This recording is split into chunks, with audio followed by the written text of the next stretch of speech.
So this is Molly here, and she only weighs about 12 pounds. Pretty easy to carry, but if she weighed an extra 20, well, I would definitely be struggling right about now. Thankfully, she walks just about everywhere with me. But according to residents at Key West, that's a development right here behind me in Humber Bay Shores, she wouldn't be allowed to walk through their buildings. I would have to be carrying her through the hallways, through the elevators, and rules like that are forcing many of those residents right out the door.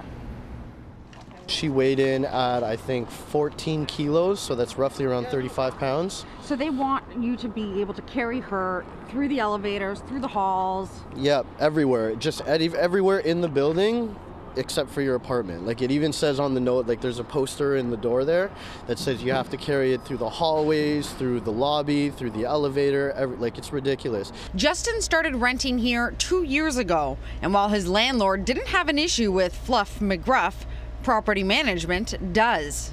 There was actually an incident maybe a year and a half ago where she had taken a picture from the security cameras in the back of me and my dog and slipped it under the door without having any paper trail. She's like, don't do this, don't go out the back or whatever, you can't walk through the lobby. And Justin isn't alone. We just walk her through, but sometimes we get notifications just basically saying that we have to still lift her up, which is incredibly hard for me. She doesn't like to be lifted up, so it can be a little bit of a hassle. And what do you think of the rules?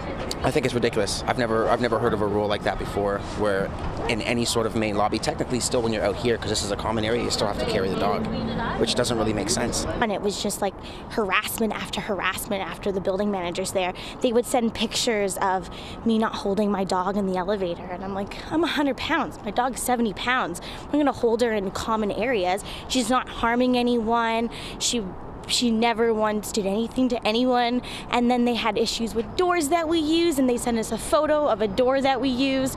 Or walking to my car, they had a picture of me holding her leash in the car. Jenna says it got so bad that she and her boyfriend moved.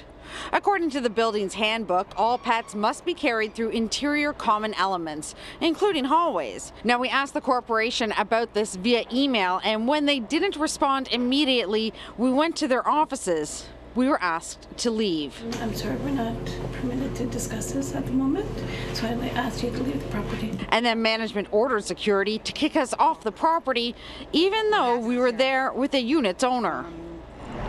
You can be guests, but you can't be media.